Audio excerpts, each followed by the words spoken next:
little badass, book badass. You little badass, you little badass, book club badass. Welcome to the show. Good morning, good afternoon, good evening, you badass bookies. Hey, guys. Hey, Ashley, how are you? I'm really good. I love the intro. I do too. I just have to say it. Thank you. Thanks. It's sincere. I care about you and everybody. Thanks, guys. And thanks so much for liking and subscribing Yeah, to Canada. the YouTube. Canada.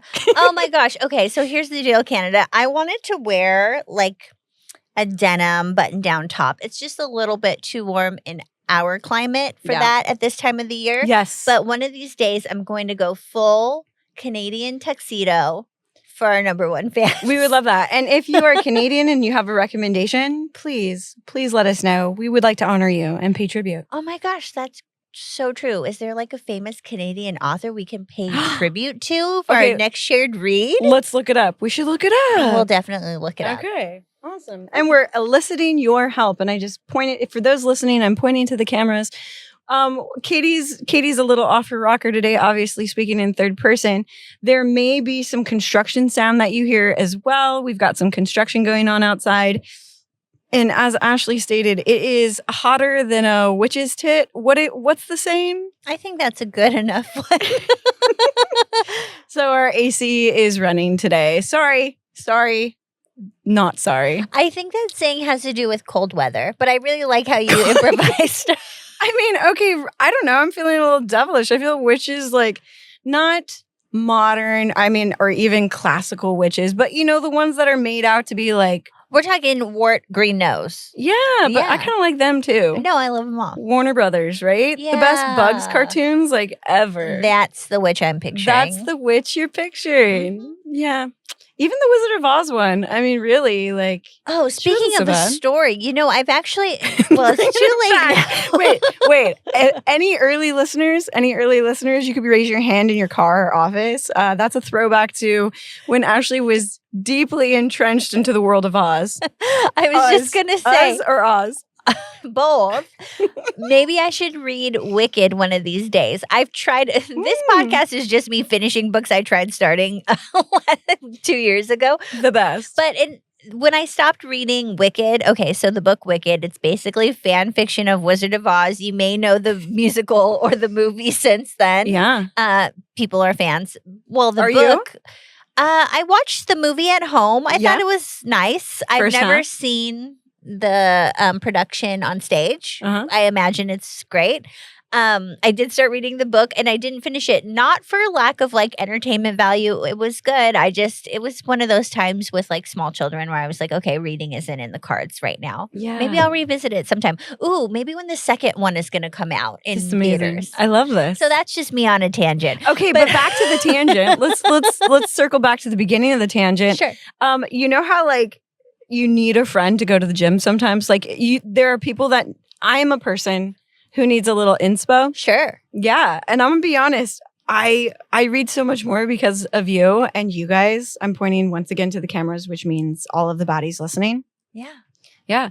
So if it took me to help you finish your commitments, I feel very successful in life. Yeah. Well, I think it could be fun. But we'll see. I mean, I'm racking my brain. Was there a reason why I stopped reading that book other than lack of time? But no, I think it was good. Mm-hmm. So we'll see. Maybe my taste have changed. Probably not enough historical fiction for you. Oh, I'm taking a break from that. Are you? Yeah. Let's find out later. Well, keep us suspenseful. Actually, we don't know. It is funny. The back of this book in my lap, in case you're not watching, did say something that was like slightly historical. Whatever. Let's move on. Let's move on from the past. Even better. Okay, how do we want to start? I want to know about yours. Okay. Let's hold it up. You know what? Let's talk about mine because it's not a memoir. And then we'll come back to our diving into the memoirs. We'll get deep. Yes, this is by Jo Piazza. It's called Everyone is Lying to You. And we're holding our imaginary books. If you're watching, you'll see it. But I didn't bring it. Sorry. That's okay. But it's really good. Okay, so I'm back to not my historical roots, but my thriller kind of like. You're too far. I want to touch you. I just want to say, Ashley, this microphone is in my face. Okay. I don't know what to do with it. It's like, okay. It's okay, Ashley. I have a feeling that there's a lot of moms out there right now who are just like in that place. Like this is just a seasonal time of year for everybody. You know what I mean? Totally. We started school this week. Yeah. Actually, I think moms, okay, we can't just generalize moms, but I think moms might really like this book. So it's a page turner, it's a thriller, but it's a fun twist unlike anything else I've read because it's actually taking place in like this sphere where social media is super important and the key characters are like influencers that you might see on TikTok or Instagram, and they're making money. Wow. They're becoming breadwinners in their families. And they're kind of just capitalizing on their momhood. Wow. Each has a niche or a niche, but overall, they're moms. And they're, you know, whether they're the chicken influencer who has hens at home and their content is all about their hens. I totally misheard you. This is great. Keep What going. did you think I said? Chicken heads? Oh, I was I am like, a little this got- stuffy today. This got dark fast. I am suffering from a Chicken little bit of heads. allergies I today. was like, I guess that Hens. could be popular. Or chicken heads also means something else. Okay, let's go on. So anyways, it's a great book. It's actually, so it's not a memoir. Obviously, it's fiction, but the style of writing, it's one of these switching back and forth ones. So we get one chapter from Liz or Elizabeth or Lizzie. Fun. And then the other from Rebecca or Bex, as her friends call her. And it's these two girls, started out as girls, met in college, became fast friends, have their own stories. They end up having an abrupt end to their friendship. We later find out why. I've decided I am going to be giving spoiler alerts. So if you haven't read it, but you think this might interest you, there's a lot of twists and turns at the end, and I'm gonna go through those. But it's a fun story. You know, literarily, is it like the most? It's not full of prose, but it's really fun. Can we talk age groups? Because it does. It just sounds like a fun bopper. You got it done in a week, lady. Yeah, I did. I finished the whole thing. I think it's less about age and more about like where you are in life. Okay. If you're okay with hearing about social media to a certain extent. I mean, they don't talk about like specifically Instagram, TikTok, whatever, but the whole reason why one of them is now rich and used to be poor. I mean, a big central theme is going to be like her job as an influencer. So if you're just kind of over that whole thing, you're probably not going to like it. You might think it's a little bit cheesy, perhaps kitschy. Yeah, and if you're just like over like social media, maybe this isn't for you. But if you're looking for a new twist on like these really popular thrillers, I think it's kind of fun. Neat. Like it sounds creative. Yeah, it is creative. And it's when I was reading it and thinking about how I'm going to describe it, I thought of L.B. Carter because you're like, this is fun. Yeah, it's a fun read. It's not not serious, but someone does die. But not in a serious way. Light way. Yeah. And it's a mean husband. So again, you, depending on where you are in your life, you know, if you're just kind of like bored and want something fun, maybe just switching off. Like, did you find yourself, I mean, I don't really picture you doing this, but maybe like giggling a little bit? Kind of. Like maybe internally for you, like you get to a point you're like, I was. It's about women's empowerment in a way in which, you know, they kill their husbands who are abusive. We do not promote or support anything of that kind. That was a joke. Sounds hilarious. But I giggled. Okay. So anyway, we have Lizzie. I'm not going to spend too much time on it because it really is fun. And it's not like we need to go so deep, but I want to get the gist out because it's fun and I want you to hear about it. Yeah, it sounds like girlfriends. Yeah. Yeah. So we start out not like girlfriends, but like girlfriends. Yeah. Hey, girl. Yeah. Like hey, girl. Killed my husband. Need ya. Yeah. Earl had to die, if you will. If they do this in their casting, I mean, we might be over the age group, but like sign us up. Yeah. The ladies are in their early 30s, I believe, maybe late 20s because they start early. I was going to say we can pass. We can pass. So we start out with Lizzie, Elizabeth. She is married. Her husband's a nice enough guy. She's got 2 kids. She is a writer for a women's magazine. Okay. Women's Modern or something like that. And then we have, Bex. But she is known as Bex to Lizzie. in her new life, she's Rebecca. She's Oh. married as well, and she has several children. And Okay. she's a mommy influencer, and her big thing is being a trad wife, which means she's sort of subservient to, in her experience, not to all the trad wives out there, but in her experience and what she's showing off is she's sort of subservient to her husband. Kids come first. She's milking cows in dresses. She's making sourdough every day. She's homeschooling her children. She's not showing that she has a nanny. She's just, why are you looking like that? In my dream last night. Oh, No, wild. I have no idea where it came from. A sourdough was involved. okay. A sourdough starter was involved. Okay. Are you Um, going to make sourdough? Well, I found a bread store where you can buy for $2.50 sourdough starter, and they just give it to you. And I was like, oh, that's like, that sounds amazing. but it's already ready. So was That this was in the my dream? It was in my dream. Because funny enough, I am aware of several trad wife influencers who actually sell their starters. Oh, well, okay. So to be fair, we have a really good friend who dried their starter and gave me some. I just haven't been able to start it yet because I am not responsible enough yet to take care I of it. understand that they It's like your SCOBY. Yes, Yeah, exactly. right? Yeah, and we all know So what maybe- happened with that. I'm just kidding. Maybe that's where my dream came from, is being like, oh, I really want to make sourdough bread, but I can't start a baby right now. Okay, that makes I just sense. buy a baby, Yeah, but or just buy it the doesn't bread. really exist. Well, I am so sorry for interrupting, Ashley. that was needed. That was- That was needed. yeah. So you guys get the point. If you know anything about trad wives, that's who Rebecca is. They had a falling out shortly after college, and come to find out, it's because Rebecca's abusive husband. But from Liz's point of view, she got ghosted when she went to visit her, and that was the end of it. They haven't talked in, let's say, 20 years. I guess it'd be closer to like 15. Okay. So anyways, Rebecca reaches out on Instagram and says, hey, Liz, I'm doing this convention for mom bloggers. I'd really love if you could come meet me and write a story about me. You know me better than most people, and I want this Amazing. story to be fair. I'm going to be announcing a huge new deal. Come join me on this trip. I'd hire you. Thank you. Mhm. So she goes and she joins. And what happens when they're on the trip at this luxurious hotel? Well, Rebecca's husband is brutally murdered in While their they're barn. at the hotel. But they're at Yes, but the hotel is not far from the farm or the ranch, if you will. It's brutal, though. It's brutal. Something is severed with an axe, and we're led to believe it's his bits, his manly pieces. However, Wow. we find out at the end it was his hand for another reason. Okay. So- that's okay. And it's not. Give us what we want. Give us the bits. Yeah, well, for the majority, it wasn't until the epilogue that I find out that it's actually the hand. Oh, okay, so don't read the epilogue. Oh, wait, spoiler alert. Well, don't listen to this. Hey, we have a podcast you need to listen to, but just don't listen to this. No, if you're going to read the book, it's too late for you.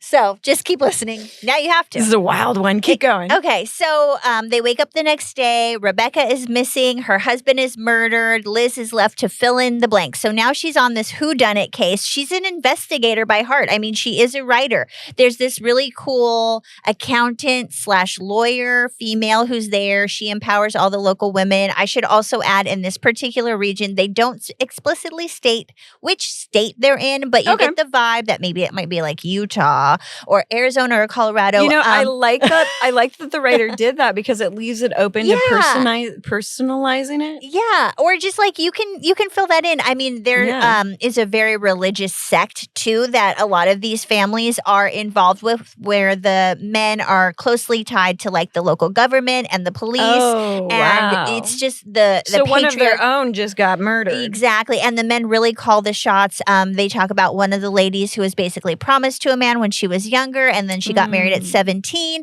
So you are left to, insert religion here, and they're not explicit about who and what, which I think is nice. Yeah, that We're is not nice. pointing fingers. I will be honest, when I first started and they were describing this particular influencer, Rebecca, I was thinking of one famous influencer in the trad wife space, and I'm like, oh, this is not really that fun, because I feel like we're like acting as if this particular woman's gone on this too rampage close, or almost. something. I just thought that the writing kind of felt pointed. But then as I read more. But isn't there this thing though? Okay, so interesting. Pointed, and I didn't read it. So to be fair, like I'm more so asking you. Yeah. Of how sometimes, what is it, where stories and entertainment can reflect or mimic, mirror like the real culture. life? Yeah. Yeah. I mean, is it so much of a hop, skip, and jump away? Not, I don't even know who No. you're talking about. Yeah. Well, but no, and that was just in the beginning. I was kind of jolted with like, are we talking about XYZ here? But at the same time, there's a lot of people in that space, and that just happens to be the one that resonates with me because that's the one that I follow. Do you think it's dangerously close though to like somebody could have a problem with it? The more I read, no. Okay, cool. No, the more I read, no. And it was done in a really fun way. But there was this moment of like, oh, are we talking about her? And like, does the author have something against this woman? But that's how good the writing was. Honestly, okay, one, sounds like great writing. Two, like it sounds like something that would be fun to also listen to as an audiobook, like when you're like just hanging out in the house or driving or doing laundry or whatever. I think this is the perfect book for that. I did listen a little bit. I read most of it on digitally, just like on a screen, because that's just what works for my life. But I did listen a little bit. And something I did appreciate is they had 2 different voice actors for the different women. Because as you're going through the chapter, you're hearing from Elizabeth. It's one person. You're hearing from Rebecca. It's another. One thing that I didn't love was the gruffy voices they used for their husbands. Oh, okay. But, they don't talk like that much. When you're and a it was kid fine. and you're like, I'm a dude. Literally. It literally. But my name's Bob. And it's kind of satirical too. So I mean that could be, if you want to look at it that way, it's like kind of overdone. I guess that's part of it. But fun. I did appreciate this whole back and forth. If you're familiar, I haven't read Gone Girl, but I have seen the movie. And even on the front cover of this book, it's like it's the modern Gone Girl. And you do get that vibe if you've seen the movie and you hear the narrator of the woman who goes missing in that movie.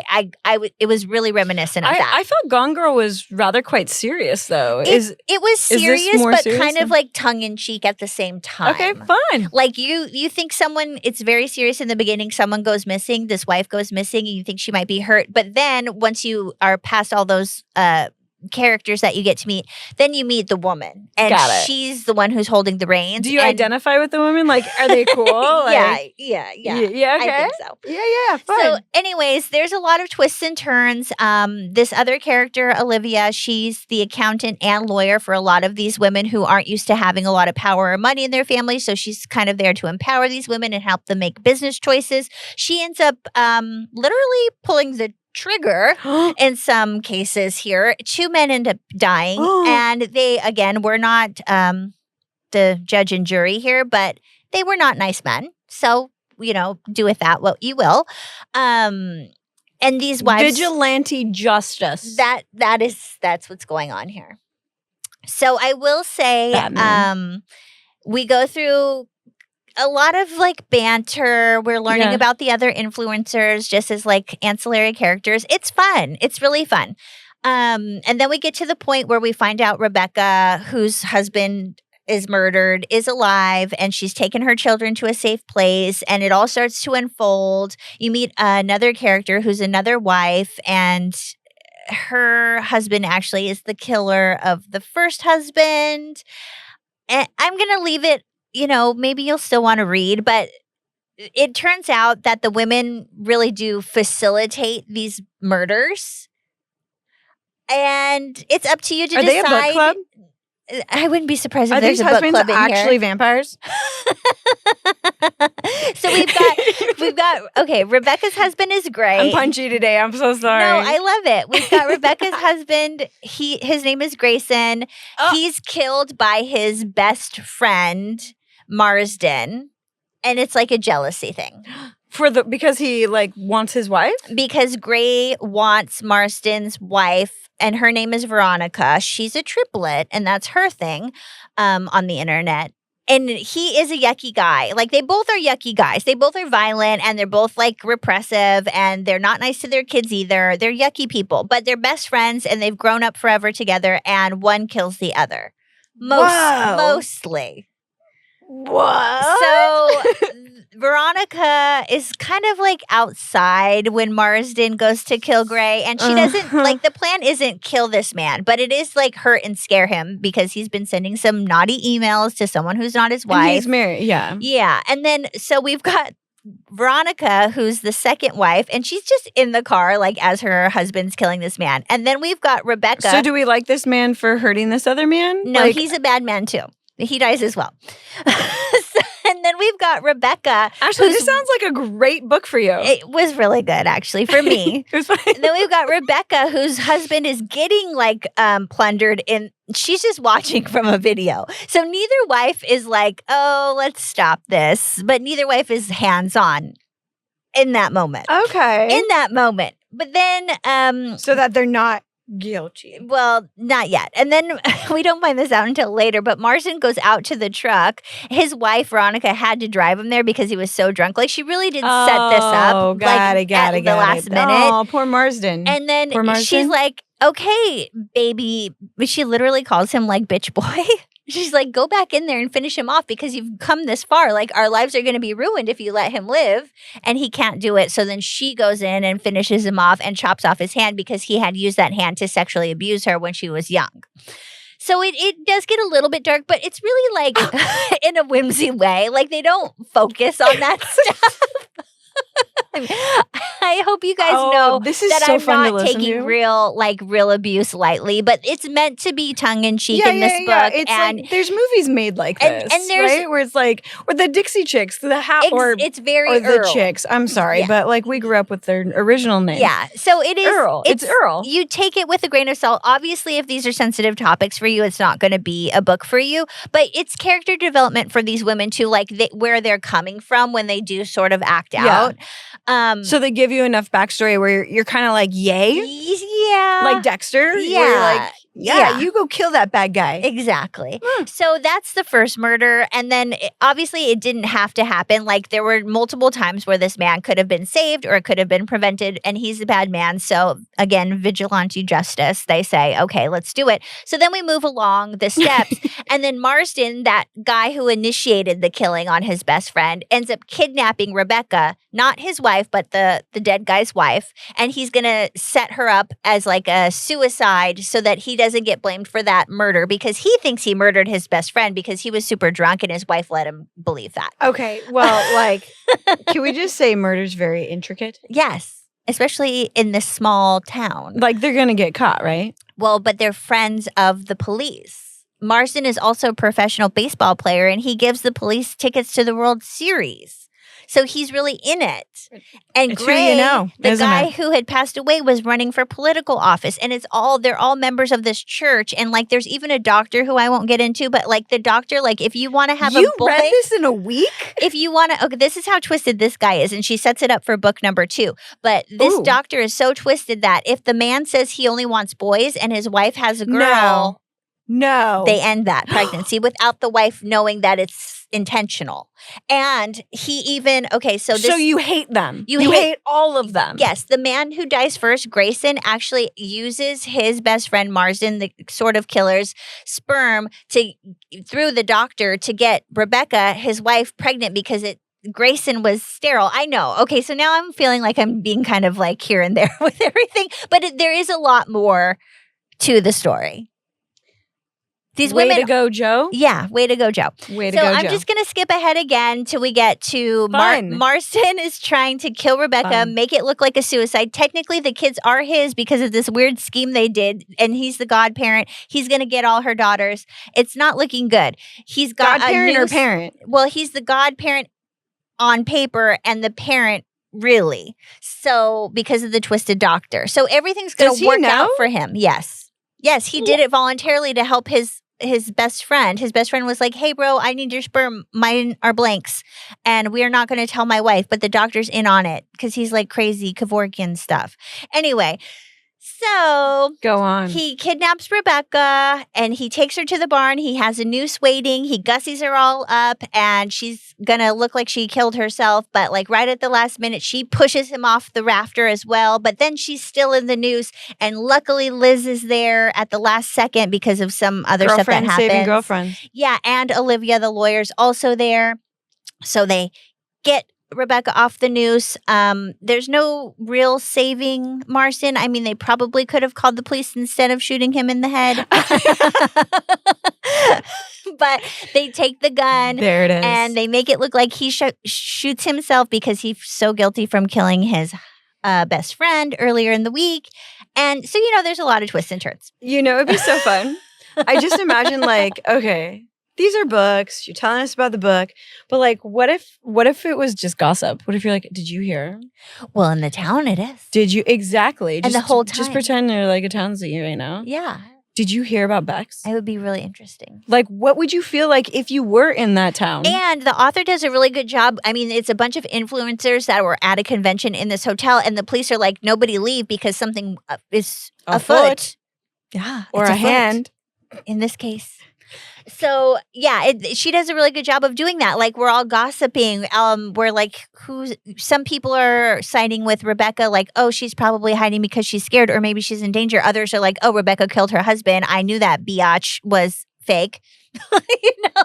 Yeah. So, yeah, I do know. the more I talk about it, because I did finish it yesterday and now I'm digesting, and that's why we have this book club. Digest. It's a good book.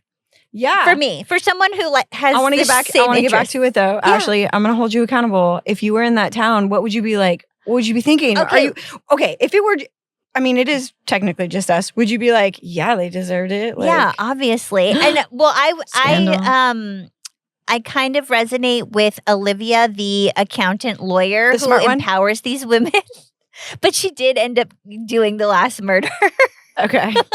Okay. If I were in a situation like that though, and you could, and let's just say you could put all of the moral compass aside. Sure. Because you have a great heart and because we're recording. Yeah. And we're having, you have families, you don't have a life you want to ruin. And you, as bad as someone is, you also realize that there's a chain of events and like that they have a will to life and all that. Okay, so just since we said that, okay.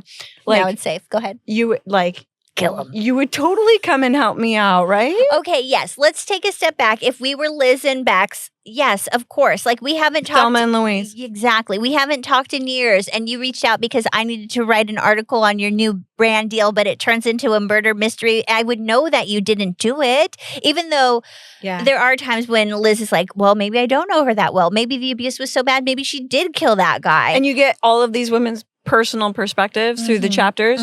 Fun. Yeah, it is really fun. I mean, how did Jo keep it all separate? Just by labeling each chapter with who was talking, but it was really fun. But you show up and you see the guy on the ground and you're like, I'm going to take care of it. Yeah. Yeah, you would. And like protect Rebecca.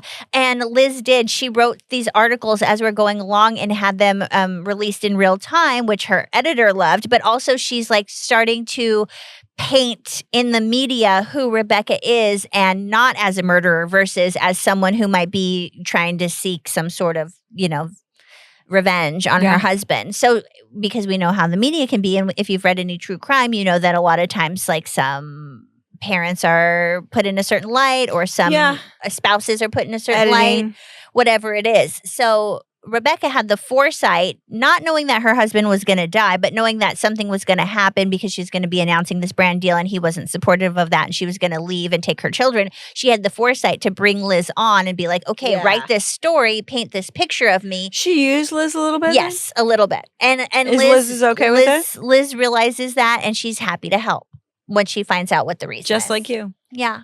Liz.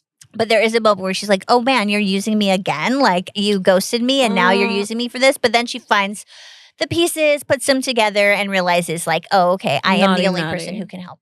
Wow. Yeah. So did Liz escape and then come back to this town, or she just escaped through, her upward mobility or whatever? They didn't actually grow up in this town, but Rebecca married into these people. So Rebecca comes from a really sad story, and she basically puts herself through college, has like a bad family situation, and meets which this allows guy her to be a victim. Exactly. She's able to be gaslit very easily because she's just looking for as bad as it is, it's better than it was. Exactly. And like money does make a difference. And Liz was a friend in college. And Liz was a friend in college who didn't have the best upbringing either, but at the same time, she found a man who was actually nice and did build a nice life for herself. And she just thought Liz, she's willing to risk or all Rebecca of blew her that off. Yeah. to save her that friend. is something she keeps coming back to. Like, am I really going to go check out this barn by myself? Like, I've got kids at home. But then she's also got this investigative side as her writer reporter self, where she needs to figure things out herself. Yeah. So I have gabbed about this a lot. It was a little unorganized. Thanks Fun. for sticking with me, but it was a really fun read. It. Honestly, like I was in for the ride. I just strapped my seatbelt on. Yeah. Drank my coffee. Yeah. I am intrigued. Like it's fun. That one's a fun one. I just liked it because it was a little bit different. And Jo's a pretty popular writer right now. So What's up with Jo Jo? has written something else that I can't remember exactly what it's called. The Sicilian I love that name, something. Jo. And I guess people liked it. I haven't really heard, which doesn't mean Would you anything. read more? Because like it seems fun. You know, I would. Mhm. But I do, and we've talked about this before, sometimes there's a bit of a pattern, a bit of a formula. So maybe I really someday just come want back to and take visit. this one and just Cool. have enjoyed it, and Love we'll see it. what happens. Love it. Yeah. Okay, out of all the characters, who am I? You are actually, is her name Katie? You are actually, because the There's a lot of kids call Katies her out there. Kiki because they can't pronounce the T. I think you're Katie, who is actually the nanny of the children, but she is also an app developer. Like she's really smart and has her own thing going on. She's younger. She's like an auntie, sort of. Well, she's the one that Rebecca trusts to take the kids and keep them in a safe place when this is all going on. But she's also a offended. double agent, and she's like in the hotel following Liz around, making sure Liz gets the keys and getting clues. And so she's taking care of the kids. She's taking care of business. It sounds like a Katie. She's taking care of kids. She's taking care of business. Taking care of and she's business also every day. creating an app. She's also doing her work Actually, while she's there. amazing. So yeah, and you're Liz. So Katie is Katie. I think I might be Liz. Again, I might be Olivia, the accountant lawyer who kills the man at the end. Oh, right. And tries to empower, but then again, she's a lesbian. Well, then there you have So it, Ashley. we're just all a little bit of everybody in and this that's book. what makes writing good, right? Yeah. Yeah. And you might also be the hen influencer. So do you think a man would enjoy reading this book? What If type they're of man? cool. What type of man would enjoy this? Or is it something Again, like a lesbian. I'm just kidding. I'm just kidding. Okay. This seems like more of like if it's on TV and it's in the background, it's something that maybe like a husband would be like, oh, this is interesting. Yes, because it's like Desperate Housewives. Like sometimes a man will That's like what it seemed act like to me, they're yeah. not into it, and then they end up actually really wanting to know what's going on with that character. But I will say, you know, without being super politically correct, this is kind of for moms. This Are is we for like PC? lady moms. Lady moms. Lady moms who watch Lady Desperate moms. Housewives, or who have watched like that Mormon housewife show, or who are just like chronically So online. there's enough like social stuff in there that's kind of fun. Yeah. Okay. Yeah. Well, awesome. Thank you for that amazing share, Ashley. Like, I don't know how you kept it all in your head. You know what? I was all over the place, but so is the book. I'm just mirroring the style of Jo Piazza. Sip your coffee. Yeah. Take a sip of your coffee. Thank you, and let's cry a little. Oh, let's cry a lot in a beautiful way. I listened back to our last pod and I was like, wow. It was deep. It was deep. And that's because it's incredible. So my favorite thing about just jumping into this book was that, and I'm holding up Just Kids Now by Patti Smith. All right. Just Kids by Patti Smith. I totally ignored the fact that it has an award symbol on the front. So it does. It has received the National Book Award. It is a National Book Award winner. That sounds and prestigious. I just went off of the recommendation, as I said, from my brother, Soulful, Artful Jim. But really, I think that this is a must read for just about anybody who enjoys learning about that time in history. So we're talking late 60s through the early 70s, and then, of course, touching down slightly in the 80s, because this is really more about the development and evolution of Patti Smith and her best friend, Robert Mapplethorpe. And as much of it is about Patti, it's also about Robert. And that's where the beauty comes in, that and how she writes. So a couple of things right off of the bat. I had come in and my familiarity with Patti Smith is just music, punk rock scene. Right. And not fully understanding her breadth of work with poetry and her artistry as well. So she actually didn't settle into music until halfway through the book. Mm-hmm. And it was almost like she knew that she belonged. She had a sense of belonging to that community of artists, but was very hesitant to go forward in that pathway. And it wasn't until through her evolution that she describes that she finds her way to music. And it was really a transition from being a poet and then having accompaniment with a guitarist to her poetry, where then it just became much more. And the performer side of her really came out. And in all sense of the terms, kind of a rebel, like that idea. And maybe that's why she is so strongly related to the concept of punk rock and rock and roll in general, is this form of rebellion of self, rebellion of the norms that are in society at that time. But because it's written by her, you get this deep insight into the conflict of the people that she had been and who she was becoming. Interesting. Yeah. And so it also is a great read for anybody who themselves is going through a transition or evolution. I think, honestly, I do think that people who've already lived a bit of life, maybe you're in your 40s, 50s, 60s, 70s, 80s, 90s, 100s. It's a great read because she captures with her wisdom from those experiences the embodiment of feeling and loss and yearning and freedom that exists when you are growing up. And I mean, like, you there are so many times in your life where you're still growing up. Right. But especially, your 20s, Right. that's where you're like really figuring stuff out from like how to survive, how to feed yourself, how to like find shelter, the people that you entrust your livelihood with, the direction, the goals you set for yourself, different family dynamics. And in that sense, it's a lovely read because you can't help but reflect on your own journey, even though my journey is not New York, Brooklyn in the late 1960s, early 70s, leading into the 80s. Like that wasn't, there's no way for me to have that experience. Right. Yeah.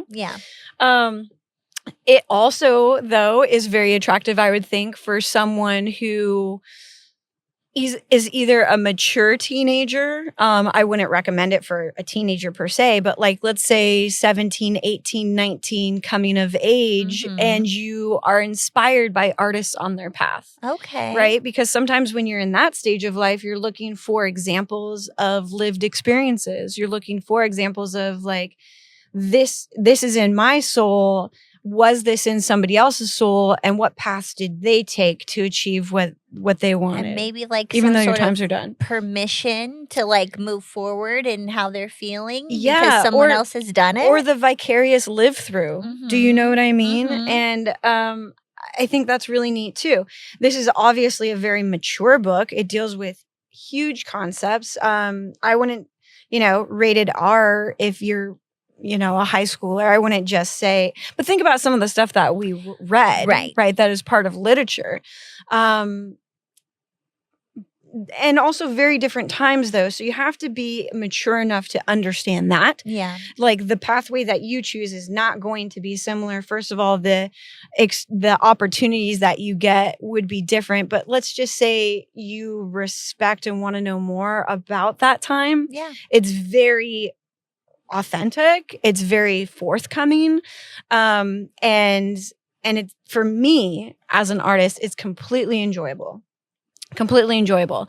I was actually recently talking to my aunt. I was like, I'm reading this Patti Smith book, and she'd actually liked that we were reading it, which alone was mind blowing. I just wanted her to know, like, she's still reaching people. Yeah. You know? Yeah. And hopefully through me sharing my experience of reading it, it inspires more people to read it too. You know, and then honestly, Robert Mapplethorpe is such an incredible artist himself that I had no idea who he was. And that's part of it, right? There's billions of people in the world, and living, dying, billions more who've already passed, who've already lived their experiences. And I wouldn't have known who he is or was had I not read this book. And I'm so thankful for it, because I feel like I got to know him through the intimate details that Patti Smith shared. Wow. Yeah. And I cried like a little baby. It ends with him passing and her finding out about, she's just found out about being pregnant with one of her kids, and finds out in the same time that he has AIDS. Mm-hmm. And he died at 42. Wow. And you live so much of, you just get this beautiful window into their lives that you feel like you know him and you love him. Like I loved him, you know? And what an amazing thing for someone to be able to communicate and share with the world. Like, this was my friend.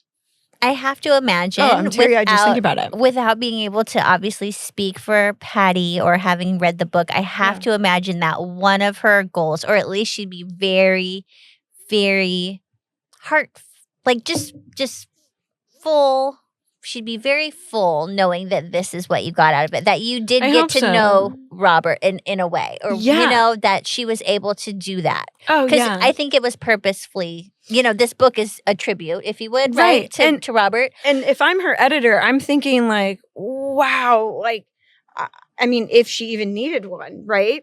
But her story and how she chose to describe their experience, but starting with them being just kids, like you get a whole person. It's not just like the Doors movie, right? Val Kilmer did an amazing job, but it's not like this was a crazy time in life and here's the drugs and this is the wild stuff happening. No, it's like you get the development of his life, you know? And even then there's so many nuances that you can't fit into a book, right? Sure. Which we've learned, you know, but we got a comment on one of our TikToks, one of the clips about you talking about this book, and someone had said, and I kind of just took a little gander at them. They look maybe a little bit younger than us, but they had said they had read the book and it was like a huge factor in being able to get the courage to even just branch off and move to New York because of how she described her experience, or, you know, whatever it was. I haven't read it, but so cool. Just one person is at least like, hey, thanks, Patti, because now I was able to many more. go on and, well, obviously, I'm sure. Yeah. But just one person on our TikTok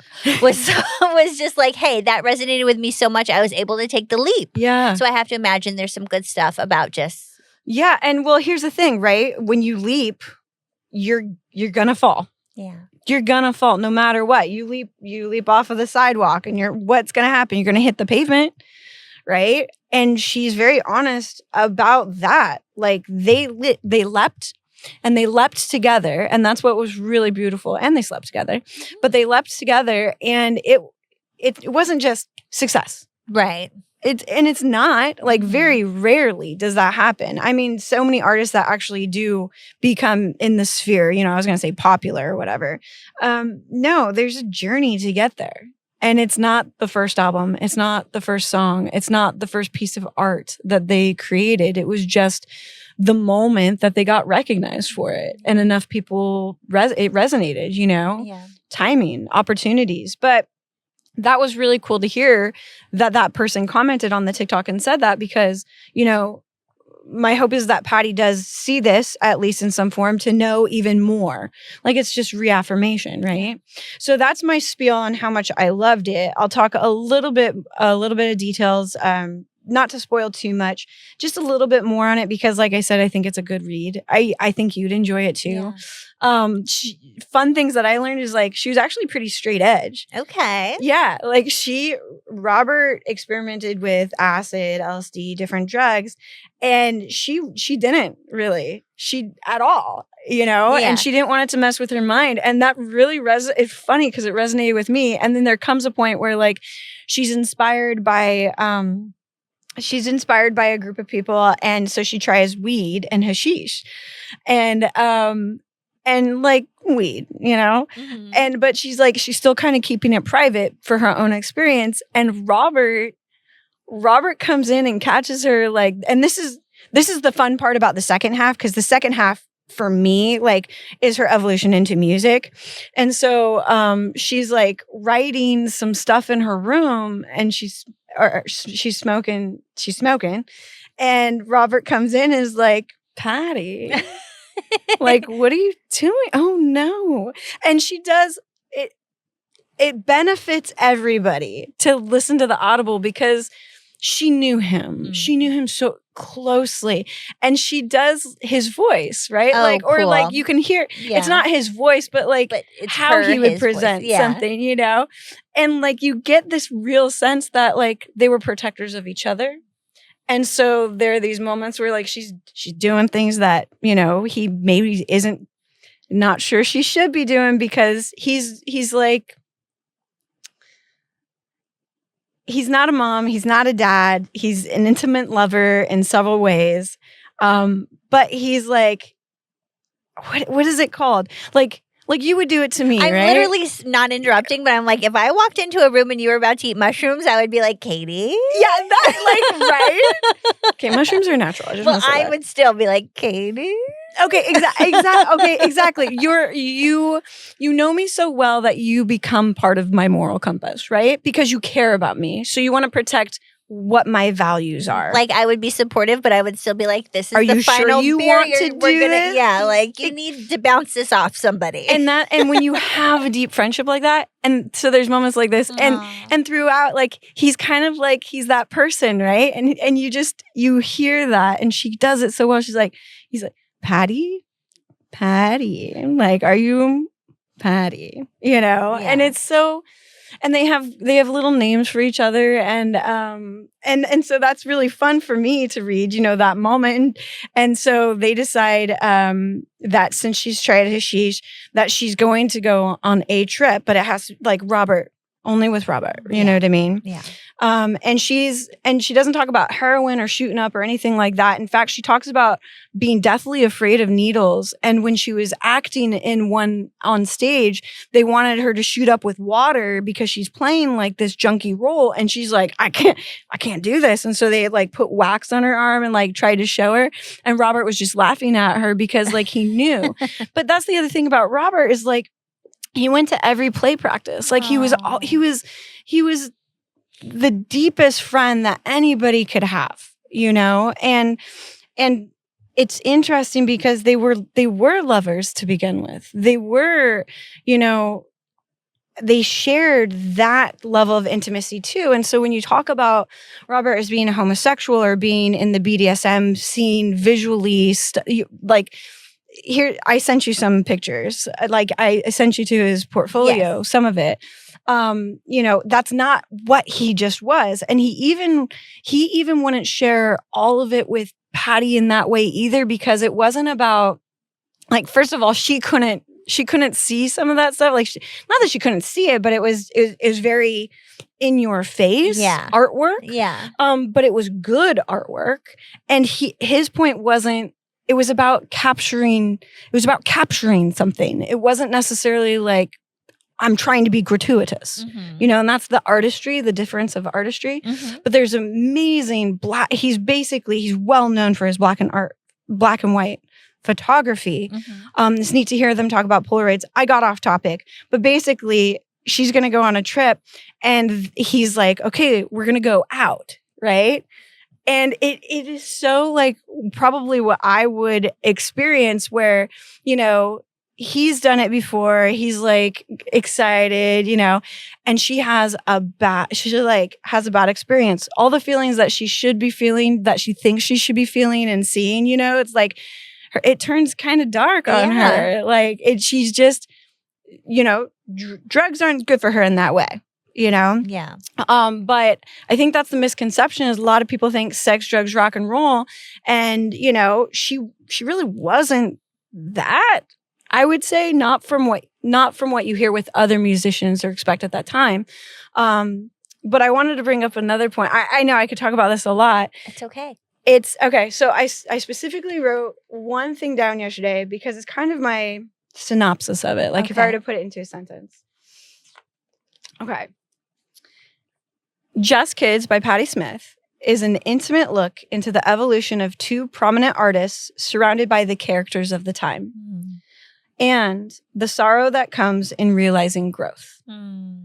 Okay. So real quick, the characters of the time, you know, she meets Janis Joplin and but they're just people.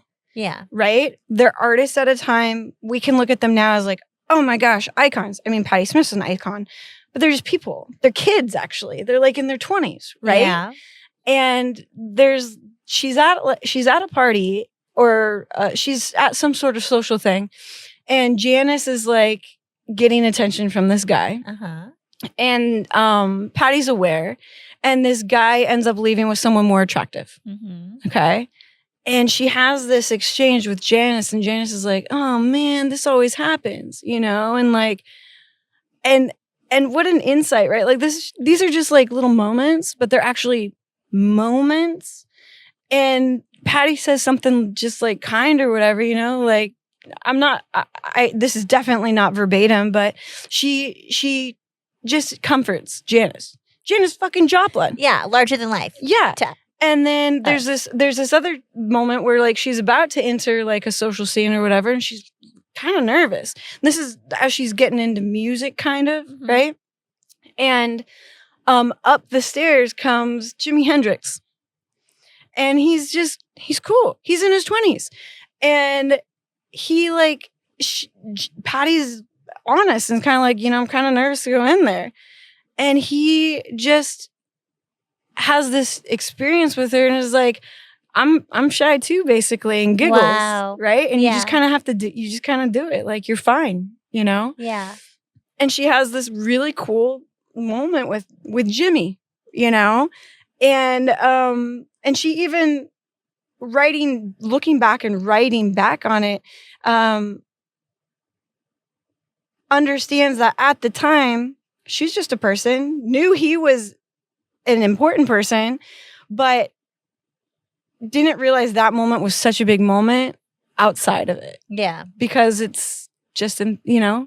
Just another day. Yeah. And he even had shared with her like his vision for Electric Lady Studios. Yeah.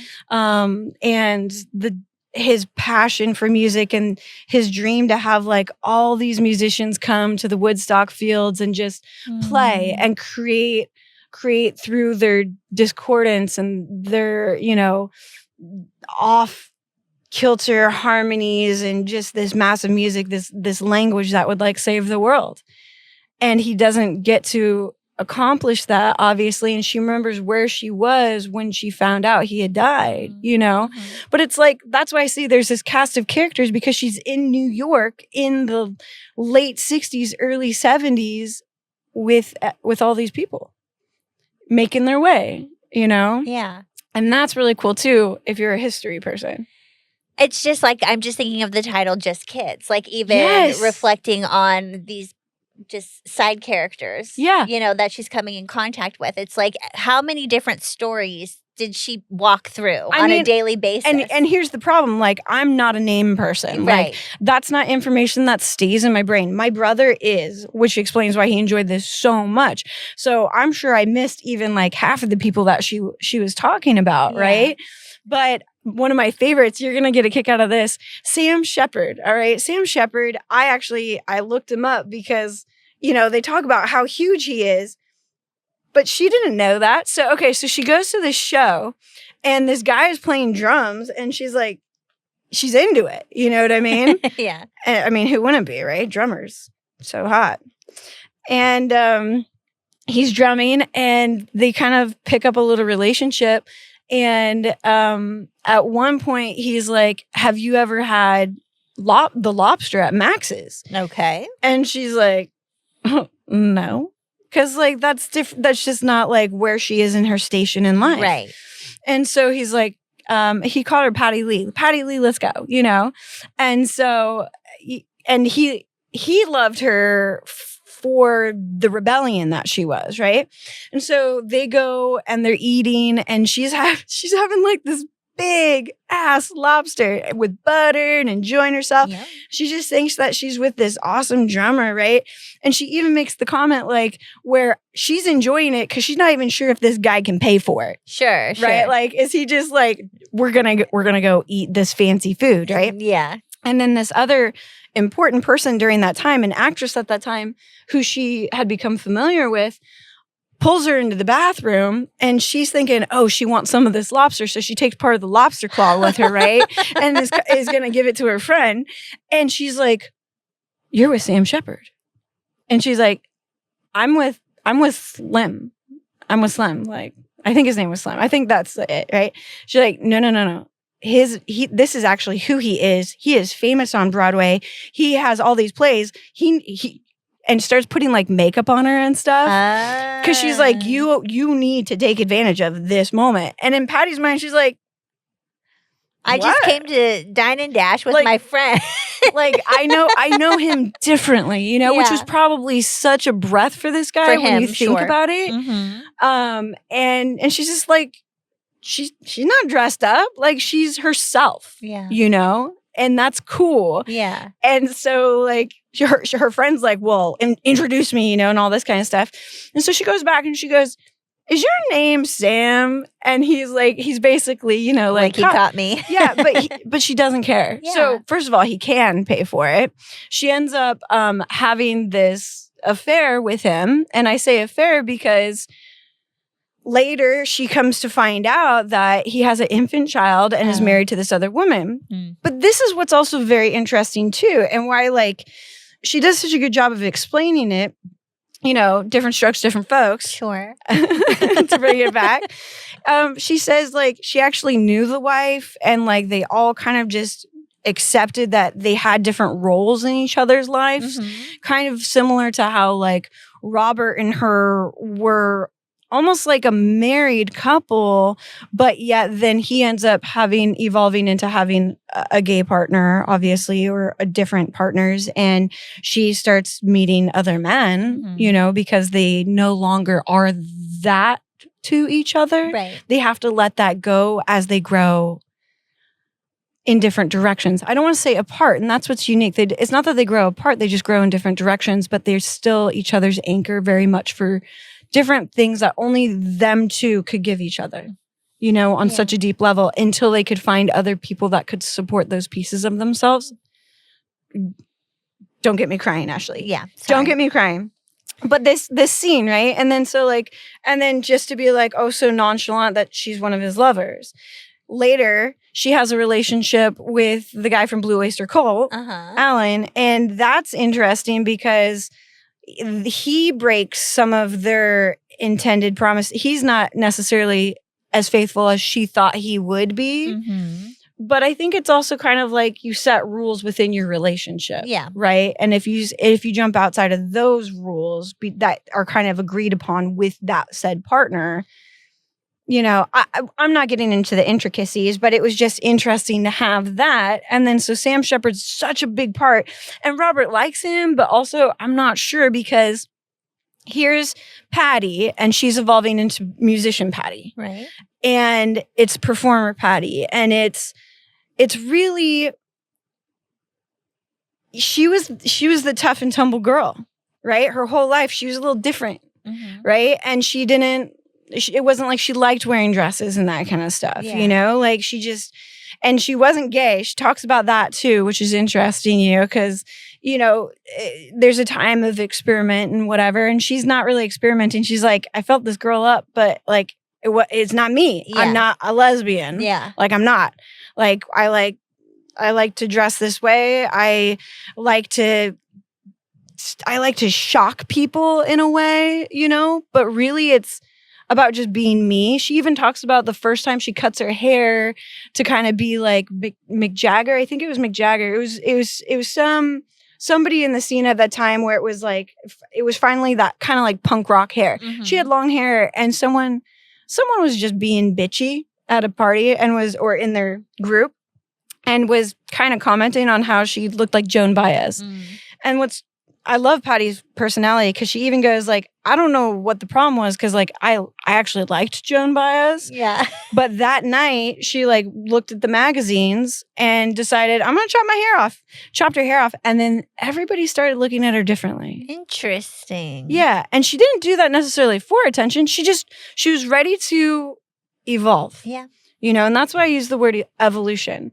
But that brings me to the very last thing I'm going to talk about. And I know I've taken a lot of time, so thank you, Ashley. No, and I'm quiet when you talk about this book, because I'm just like, I can't get I should take a breath.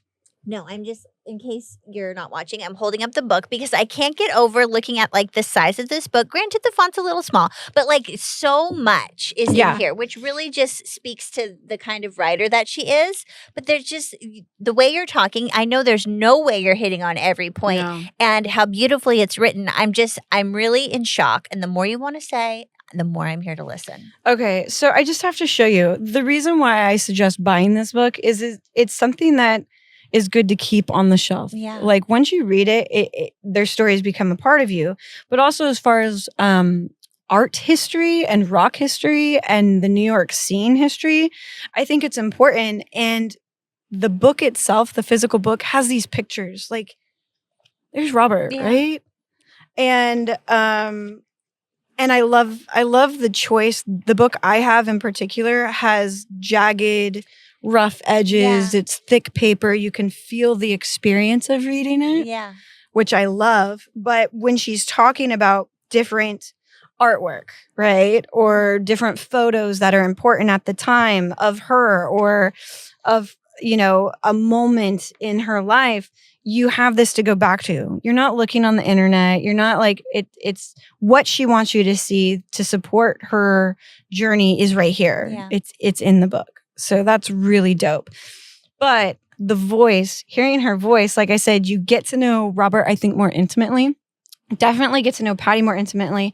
And when she shares some of her poems, she's reading them. Yeah. And like, as you know, like the pace or the rhythm of a poem, right? Or the expression that goes with it, only the artist truly knows how that's supposed to be presented. So that's dope too. And not every poet is a performer. So to get that, both experiences, you're having her written word plus her presentation of it. That must be a really unique experience. And that's what really pivoted. No, that was the pivotal moment which helped her to just like jump into music, was when she became the poet performer. Mm-hmm. So, and that was always encouraged by Robert, and he was really her number one fan. And so when I talk about evolution, and this is the last thing I'll talk about because I could go on for too many episodes, and you should talk more, Ashley. I'm sorry. That's okay. If you have any questions, do you have any? Let me pause. Do you have any questions? No, I don't have any questions because you're hitting all the marks. Who should read it? How we should read it? Where should we read it? No, everywhere. Everywhere. On a subway. I mean, we don't have them out here. Talking about our trip, we have to go to New York. We have to get in the subway, and we have to go to the book. And we have to go to the Chelsea Hotel. Okay, well there you go. You answered that question. Go on. Okay. So, most people who experience close relationships with others have experienced the feeling of someone pulling away from you and you have no control over it. Mm-hmm, mm-hmm. And it's one of the deepest, I think, pains that someone can really experience in this life if they're self-aware of it. Mm-hmm. Like, it's one thing to just be able to blame someone, or, you know, it's different. So-and-so cheated on you. Like, you know, but when you, and oftentimes a first love can be like this, because first loves are often when you are younger, and there has to be growth, because that's life. Right. Right. And in this story, you get the depth of who they are to each other. You get experiences that embolden that relationship.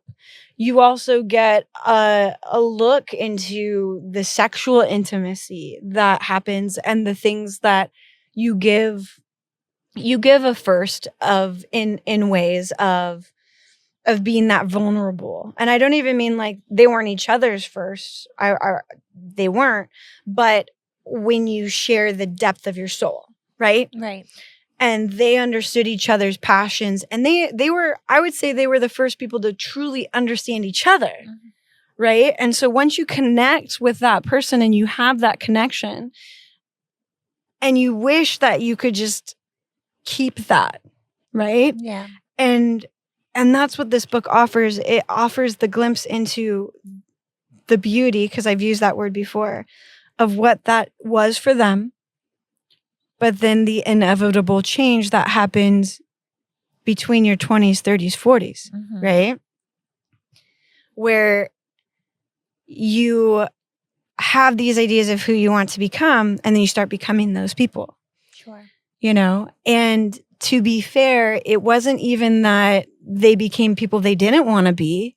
They continued to pursue who they were meant to be. But both of those people no longer required each other, or had to let go of each other in what they began as in order to get there. You know, obviously Robert with his sexuality, and there's this contrast that starts to happen. There's this pull that starts to happen because, and she talks about it, where he likes this idea of wealth, and he's fashionable. Or he's always been fashionable, right? But now he's becoming a part of that society, that type of art society. And she's always been kind of this rebel, and he's kind of known this, but she's also kind of a hometown girl in a way too, but like a shunned one, you know, but she was always very honest with herself. Not a prude. I wouldn't say that by any means, but you know, she was who she was. Right. And then she's going in more of this, like, I don't have to dress up for anybody. I'm going to cut my hair. Like, both of them are artists. Both of them are shocking. Both of them understand each other's art in a way that nobody else does at first, you know? And, but they're in different worlds. They're always each other for each other, but they start to grow into different worlds. Okay. Right? Yeah. And you feel that. And you feel that she does such a good job. You feel it so heavily. And you just see it. Like, that's why I say, after you've lived a bit of life, looking at it and you go, wow, I get that. Yeah. I feel that. Yeah. You know? So this intense pain, this one that most people will go through in a way, you know, if they have a relationship that ends up being strained, or like you said, someone just, we grow, you know? Yeah. And she's able to capture that. She's able to capture it. And then she's, what is incredible with these two, and why I call them soulmates, they're still able to maintain who they are to each other. Yeah. And that's rare. Yeah. And to give each other the distance to become who they're supposed to become. That's the hardest thing. Not many people can do that. Let go of someone enough to be like, okay, this is your life, you know? Yeah. And like wanting so badly, like she still wanted to be, you know, you get the sense like that intimate partner, but he's on a different sexual path. She doesn't belong there anymore. You know? And there's nothing that she can do to give him that.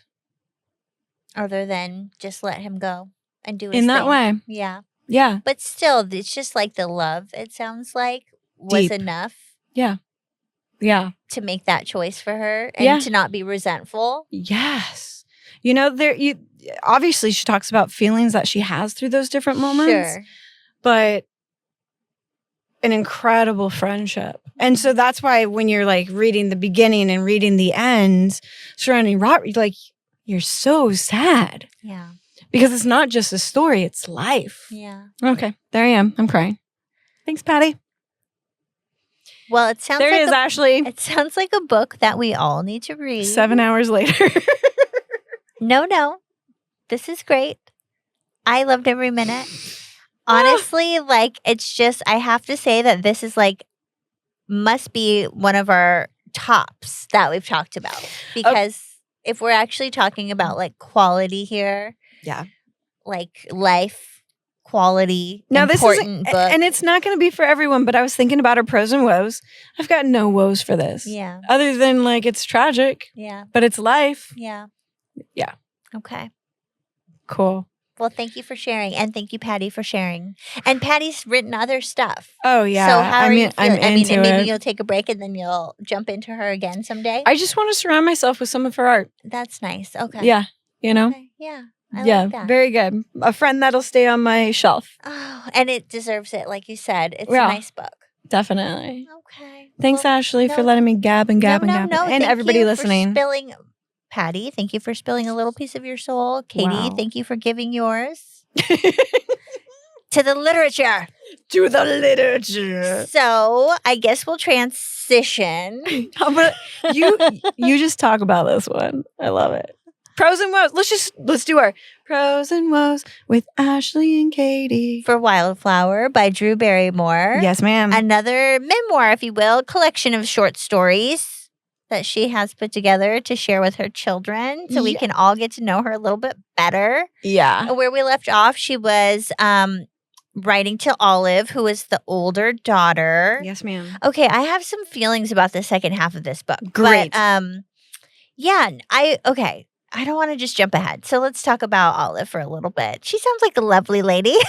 I think she's like 12 now. Okay, so this book made me jump on to the internet as Cool. soon as I finished it. Why?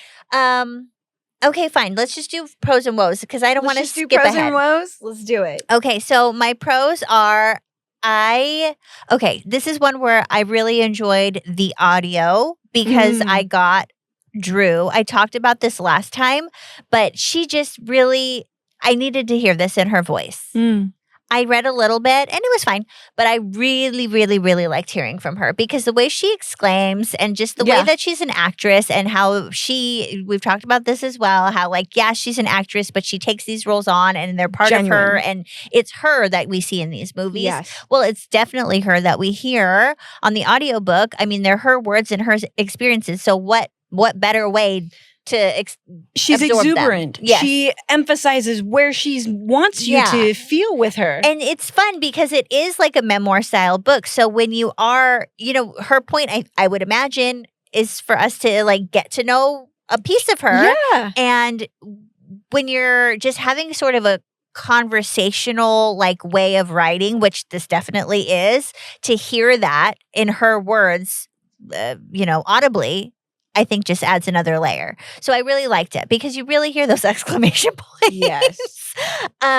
Woes, I didn't have any woes about like the content or anything. Again, like how can you really woe somebody's Yeah. story? And what they choose to share with you. Yeah, but a woe for me, my own woe for myself as the reader was like it was really hard for me to hear like her experience having her kids and having her relationship and having the best in-laws ever. Yeah.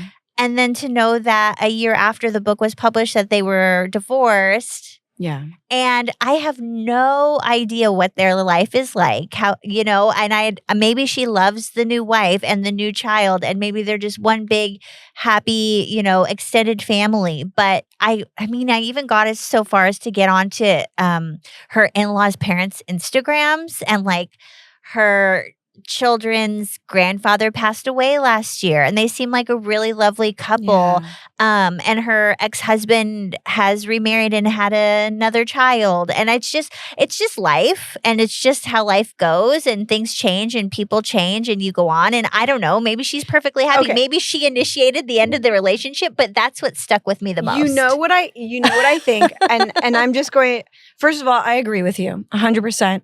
And I know why it's a woe, because through this book you become her friend. Yeah, like you are like for me, I like you, Drew. I think you're cool. I love your outlook on life.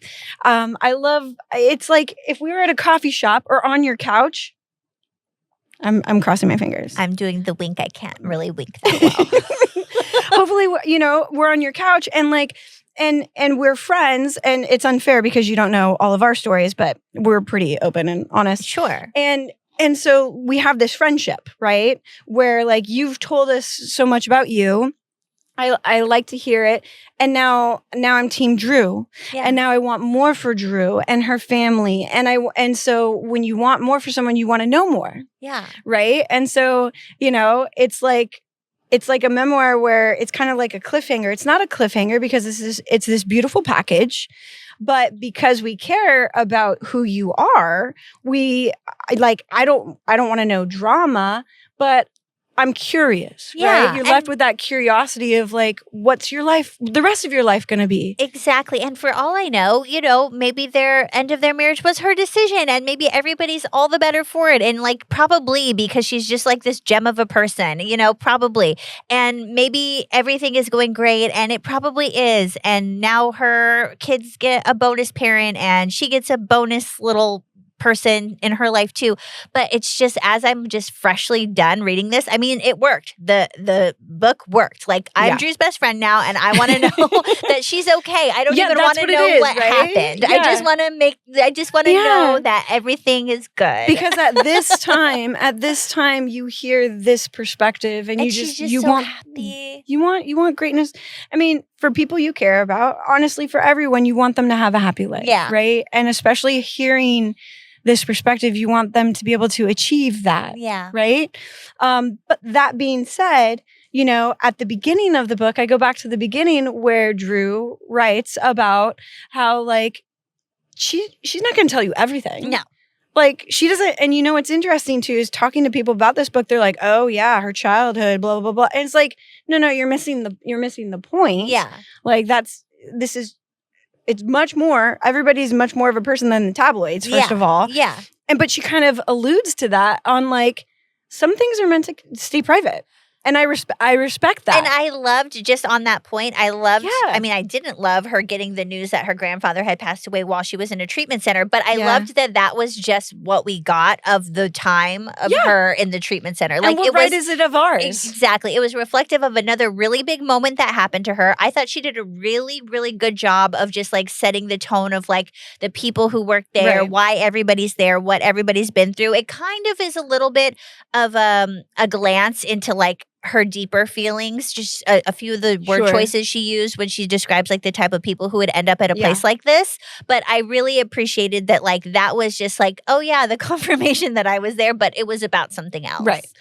And to be honest, like, think about it. Like, we get deep with each other. Yeah. My problem sometimes is like, I'm such an open book. Like, now I understand what that means. You know what I mean? Yeah. Like, literally, I'm such an open book because I don't see in that moment how it can hurt me. But that being said, I sometimes overshare. And there are some things in my soul and some experiences that I've had where like nobody needs to know those things. Sure. And how does that help anybody? Yeah. How does that help me? Maybe just not the person that you're talking to at that moment. Right. Too. And or even like everyone who reads your book. Yeah, exactly. And your perspective's going to change too. Yeah. Like, that's what we've definitely learned. Yeah. But well, that's actually a good lesson for me because she obviously did have some trying times as a child and, whatever. And so maybe everyone has trying times as an adult too. But I know what you're coming from. You get invested in her. Fresh and raw for me. So that just speaks to what a great job she did of sharing a little piece of herself, I think. Yeah. And I just, just hope everybody's happy. Just want more. Yeah, I do. And I'll read the next one. But it was a little jarring for me to be like, okay, well, my next question is what's going on now? And I mean, that's just part of her being a celebrity. There is that little bit of like tabloid culture, like, oh no, like, they're not together. Oh no, he's married to someone younger and now has another child. But like, then again, we know life is way more complicated than that. Obviously. Like, it's just, but that was I get it. my honest, raw, immediate reaction. Me too. Yeah. Because I'm reading about Coco. Oh my gosh. And then I go, Chanel. you know, and then I'm like I said, I'm on the Instagrams. Maybe you were too. She spends time 100%. in an area local to us sometimes. And she was like in a place that we know after her husband passed away. And I'm just like looking at these photos and being like, oh, cool. Drew Barrymore's ex-in-laws, and you know it's a very good reminder that we're all people. Yeah, exactly. But we're also not all like intimately knowing each other. Totally. And these people Like, are also like wealthy, you know. Like, to do hey Chelsea, Devontae is my new best friend. We haven't heard from you in a while. Maybe you and Drew and I can get together and talk sexuality. Well, okay, all right there. But yeah. So anyway, overall, you know, it was a good experience. We talked a good amount of it last time around, but we put a nice little tie on that portion of what she wanted to share with us. We got 2 intimate little letters to her daughters. Yeah. What do you think about those? Being a mom. I thought it was a nice little scope into maybe how she is as a parent. Like, you know, we grew up with Drew and we all have our ideas of like this person. And I think this is the whole point is like we don't know the full story of anybody and we get to know what they want to share. And that's great. But I was a little surprised to hear her parenting style. And like it was really interesting to hear like how her experience changed between the first child and the second child. Because you've got to. Yeah. So it was, you know, those things were personal and interesting to hear. But I just loved that she like has these daughters now and she gets to do things for them that she wished she had when she was a kid. I mean, I think that's a pretty popular theme. You know, if we have kids or we get kids, we want them to have better than what we had. And, you know. So do you want to write a letter to your kids for them to open one day? Not today. Maybe someday. Cute. But yeah, it was overall, I thought, pretty. Did you like her survival skills with Cameron? Oh, that was so funny. Right? I was just picturing it the whole time. And I was like, who would I have been in this? Maybe her. Because she had this like sense of like, also like, I got this movie and like, you know, we're part of production and this is all us. So kind of like, yeah, now I'm pissed off that I'm here. Like, what choice did I make? Yeah, like, how did I get here? I did do this to myself, and I'm going to be pissed off about it. And I'm going to have a bad attitude. But so human. She evolved, and she got through it. And she learned another theme of her book. She takes these experiences, and she really does, at least she writes that she does, get something out and learn something, like, really meaningful. Do you think that's why she chose those ones? Those are the most prominent lessons of her life that she wanted to share? Like, she really got a huge takeaway of, like, making herself start that fire and, like, getting something on her own that she really had to work for and struggle through and suffer through. I mean, it's a metaphor, I think, for, like, something larger. And then also, too, the dream, the India portion. Whoa. That was cool. So it's like you're hearing these tell people who don't know about the India portion. Okay, so she had, since she was young, this recurring dream, and she felt that it was about India. Like she was either flying into or flying out of an Indian airport on this tiny little plane, and there was this sort of overwhelming feeling of some sort of like death happening because there was an urn and there were these men dressed in like this formal attire. Yeah. So when she got to India and she had a really life-changing experience and opened her heart up to meditation and just like fell in love with the people and just the place, really, I think the place. And had this strong connection that she had felt that she was going to have. And then she went and she filled this connection. Well, then she gets to the airport to go home and she spots the plane from her premonition and is like, oh, okay, so maybe this is my time. Like maybe I'm gonna leave this life and go on to another one after learning about, you know, what happens to them after they die and this and that. So she's got this strong feeling that maybe this might be the end moment, and she totally walks into it, and she gets on the plane and she orders her watered down, or she wants to order a drink. She wants to order a drink, but she doesn't get to because they don't serve drinks yet. So anyway, she's feeling all these feelings of like, maybe this is the end of this life, but it was actually a rebirth. Yeah. So that was beautiful. And that was nice that she didn't die on the plane. Yeah, hey, that's cool. Okay, so I kind of had an epiphany when you were talking, and at the beginning of this book journey for the last 2 weeks, we talked about how it's important. Memoirs are important. Autobiographies are important as a documentation of human history. Right.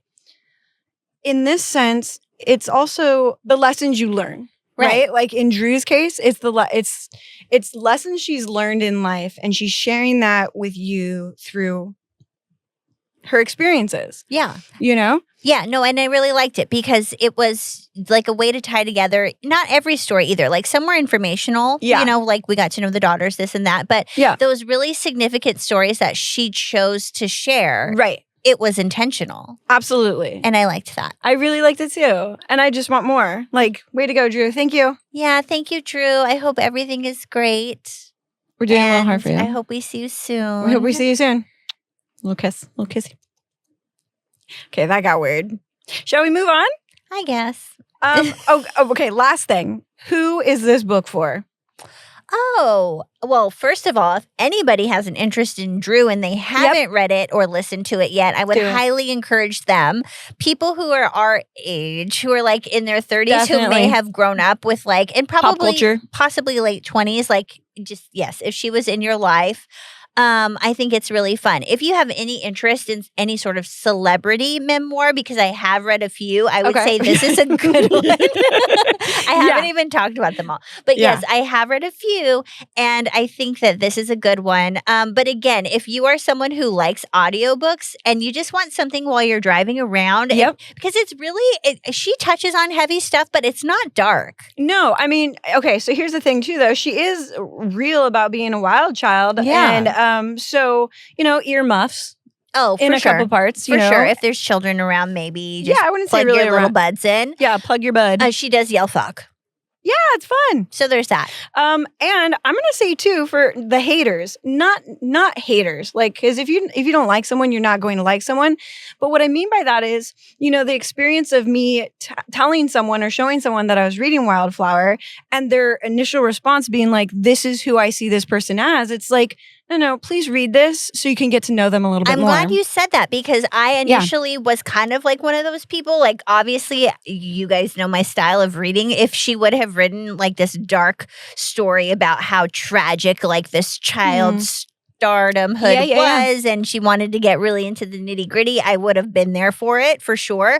But I am pleasantly surprised that we lightly touched on some dark stuff, but we really got to know, well, or at least this is what I'm going to take away from it. We really got to know like the rest of what's going on here. Yep. As a person. So full story, love it. Boys, girls, definitely. Yeah. Yeah. I think it's cross-genderal. Oh, I definitely think so too. Especially with the listening. She just does a great job. If you like her work, you're going to love this. However, she is a self-proclaimed or self-diagnosed California girl. Oh, yeah. I guess I just don't notice. But see, because we are. So I love the speak. I love the talk. As I listen back actually through, because I edit the pod. Oh. I have a lot of likes. I have a lot of ums. I try to be articulate. There's a lot of intelligence in here in my brain. That being said, growing up in California, it's part of the speak. Okay, when I was looking for clips just a couple days ago, I thought, it's going to be a Katie heavy clip week, because I could not get a word besides like out of my mouth the entire time. And to be honest with you, I'm not so sure everybody is lying to you, or everyone is lying to you is going to help. But next episode. Yeah. Next one. So it's a dialect thing too. Okay. So if you, we're not everybody's type, obviously, but if you're listening to this, you might like Drew. Yeah. That's a great, finishing touch. If you like us, you're going to love Wildflower. Speaking of touching, Ashley, what are you reading next? Okay. So what I'm reading next. Thrilling. Is this. And if you're not watching, it is The Silent Patient by Alex Michaelitas. I'm sorry, but it is Sounds a good. #1 New York Times bestseller. I'm just going to give you the short version of what's on the back. Yes. Oh, over 4 million copies sold worldwide. Great. Wow. So this is what Entertainment Weekly has to say. An unforgettable and Hollywood-bound new thriller. A mix of Hitchcockian suspense, Agatha Christie plotting, and Greek tragedy. Ooh. I think I'm going to leave it at that. Love it. But let's just say there's killing. It is a thriller. Dun, dun, dun. And you will know more next week. Okay, silent patient as not being patient, but like medical? It looks as though a woman is the patient. She has shot her husband again. Oh. And maybe we want to know the real story. Okay, so, Ashley's in a phase. if there's one thing Surprise, about surprise. me, it's I am predictable. I love that. A Okay. predictable friend. But you know what? I'm sure there's more to the story, and I can't wait to find out what it is. Me It's very neither. popular on the TikToks. You and your TikToks, you know how that goes. Well, it's also very popular as the front runner in our Target's book section. Okay, so I love that though, because I want to be a part of a conversation, And Yeah. if it's hip and happening, there's a conversation going on, hopefully. Well, I hope it's hip and happening. I mean, I hope it's worth the Okay, hype. so here I'm in a problem. I have a oopsie daisies. No, it's not an oopsie daisies. It's an opportunity for fun. Okay, here's my opportunity. Look at my shirt. Actually, what's it say? Scared to death. Podcast. Okay, it actually just says Scared to Death, but it's part of the Bad Magic Productions. It's one of my favorite podcasts, you guys. They do stories, spooky stories. They're based off of real stories, okay? But, with ghost stories and paranormal stories, like there's no confirmation. Is it real? Is it not real? Sometimes it's based off of, publicized stories. Sometimes it's stories found on Reddit and stuff. Oh, cool. But it's really Dan Cummings and Lindsay. Love you, Linz. Let's be friends too. I want to be everybody's friend. That's my problem. They just came out. So they're a podcast, but they just came out with their sixth anthology of stories. Okay. They have a limited supplies left of signed copies, and I got one coming in my direction. Oh. Yeah, I want. Okay, so you notice my mug. What is it? Spooky season. Spooky season. I'm feeling it. I'm embracing it. And so I thought it'd be fun to read a collection of paranormal ghost stories, things to get me in the vibe, if you know what I mean. I'm loving this. Yeah, so I ordered it, but to be fair, it's probably going to take some time to get here. It's going to take probably a week to get here. Oh, okay. So as excited as I was, I need to be reading something, right? Sure. So that's the predicament I am in. So I'm going to go to Audible. Yay. And I'm going to, since you've got a thriller, I'm going to get a quickie thriller. Okay. And then as soon as this comes, we'll read some stories, right? I okay, love so guys, that. I thought it'd be cool to wear it. Yes. And to give everybody a chance to get it if they want to read some of these Ooh. stories with me. Okay, great. Yeah, so I'm thinking ahead of time. Okay. Yeah. I love your planning. Thank you. Okay, so Maybe here we I go. should get it. And maybe we should both read it. Oh, Let's just see spooky what happens. stories. Okay, so I'm going to type in the genre thriller. Ooh. Okay, the first thing that popped up. Are you guys ready for this? Yes. This is called Don't Let Him In. Have you heard of it? I think so. Who's it by? Okay, it is by Lisa Jewell. Oh, I've read her stuff. You what? I mean, I haven't read this one. She wrote something. I think that, was she a writer on something that I've read? She might be in one of, she might not be. Okay, go on. Okay, so that's all I'm going to tell you. Or do you Great. want to know more? No, tell us the name one more time. Okay, Don't Let Him In by Lisa Jewell. Or I guess I should, that way you guys know more, but it's captivating twists, complex characters, engaging plotline, satisfying ending, excellent voice acting. If you wanted to audible it, okay? Or if you wanted to read it. Yes. Okay. Okay? I'm sorry. No, nothing. I just remember, I'm sorry, I don't remember No, go for which it. book of hers that I read, but I just remember liking her. So this is going to be great. All right, actually, this is kind of fun. I'll read you enough. Okay. He's the perfect man. But don't let him in. It's a perfect lie. Oh. Nina Swan is intrigued when she received a condolence card from Nick Radcliffe, an old friend of her late husband who is looking to connect after her husband's unexpected death. Nick is a man of substance and good taste. He has a smile that could melt the coldest heart and a knack for putting others at ease. But to Nina's adult daughter, Ash, Nick seems too slick, too polished, too good to be true. Without telling her mother, Ash begins digging into Nick's past. What she finds is more than unsettling. My wheels are turning. Okay, This could fun, go right? so many ways. I'm loving this for you. I'm saying let's go thriller because it's spoopy season. Beautiful. Okay. So Okay. I've got a thriller, you've got a thriller. It's going to be probably extremely jarring coming from the genre we were just in. Yeah. But I want some suspense in my life. How about you? Yeah. Okay, awesome. And then what are you thinking for our shared read, Ashley? Do you want to just read these 2 books and then come together for Scared to Death? Or do you want to pick Once another it gets one? here, you know what? We were talking about this off cam, guys. We've been going kind of long. And enough's enough, right? But it was because the books that we had warranted such deep conversation. Yeah, and discussion. Mhm. So much telling. So why don't we take a load off, kill some husbands? Just kidding. Or find out how they were killed. Or find out if their friend killed them.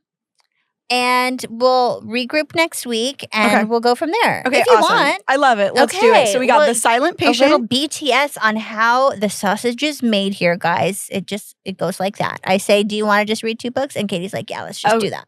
Oh, I thought that was like a killer joke. How the sausage is made. I immediately went to like people being ground into Well, sausage. let's hope. Oh my gosh. All right, I'm excited. Let's do this. Okay, I don't know what that was. A little Polly Shore. You did feel Polly Shore. It felt a little Bill and Ted as well. And that's my preference. I love you, Keanu. Love you, Keanu. Bill.